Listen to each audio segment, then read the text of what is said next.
Saya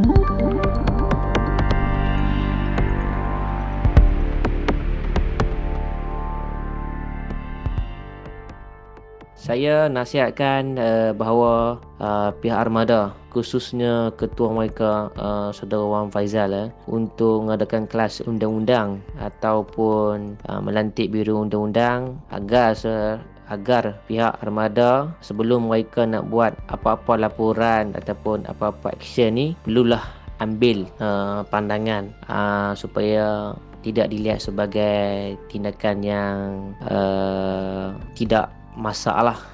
Sebab kalaulah kita tengok bagaimana komen Dr. Aziz Bahari berkenaan tentang situasi sekarang ni, sebenarnya tidak ada istilah penipuan pun, ataupun kalau tengok dalam keratan siaran media oleh istana tidak ada istilah penipuan pun. Cumanya dalam perlembagaan yang di komen oleh Dr. Aziz Bahari ini tidak ada istilah ataupun hitam putih ataupun garis panduan pun untuk mana-mana individu menyenaraikan satu persatu nama MP ataupun nama-nama individu yang menyokong beliau. Cumanya yang telah termaktub dalam perlembagaan iaitu Sultan beliau melantik mana-mana ahli parlimen yang dipercayai mempunyai majoriti. Itu komen daripada Dr. Aziz Bahari.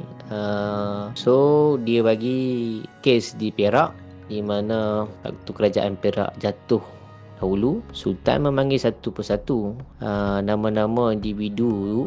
Tidaklah orang kata Sultan ataupun yang di-Pertuan Agong ni mengambil pelbagai langkah lah untuk memastikan bahawa individu yang menyokong Menteri Besar baru itu menyokong suara solid lah.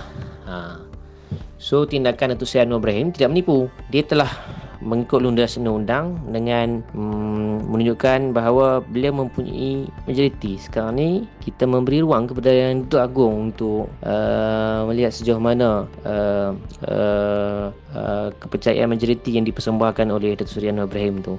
Sebab tu saya kata armada ni perlu mengadakan kelas undang-undang ataupun perlu ada penasihat undang-undang yang orang kata yang bijak sikit lah, memandangkan mereka ni masih muda. Saya yakin mereka gagal dengan perlembagaan, malah mereka gagal sendiri untuk memahami seni politik yang berjalan di dalam negara ini. Datuk Seri Anwar tidak langsung mengumumkan siapa yang menyokong maupun senarai.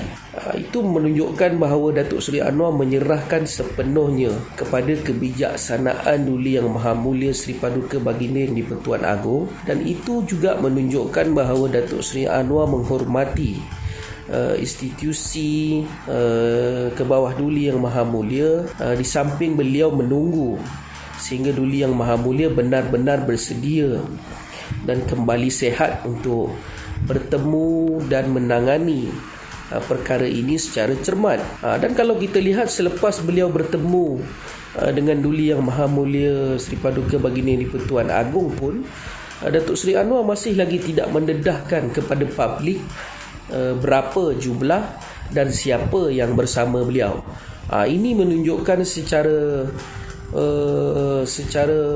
tuntas bahawa Datuk Seri Anwar sangat-sangat menghormati institusi diraja, khususnya ke bawah Duli Seri Paduka Baginda Yang di-Pertuan Agong.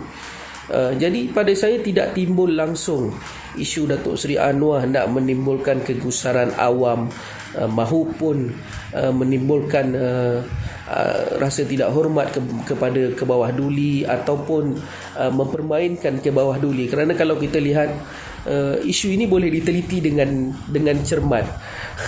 Jadi saya sebenarnya tidak faham mengapa armada nak bertindak demikian. Pada saya langkah mereka tidak terlebih daripada langkah populis yang dibuat oleh mereka-mereka yang suka membuang masa.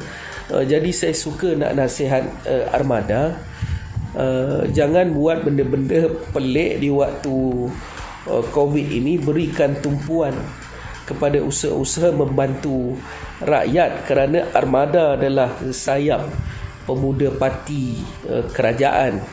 Sedangkan laporan-laporan polis ini bukanlah kerja yang munasabah untuk mereka lakukan.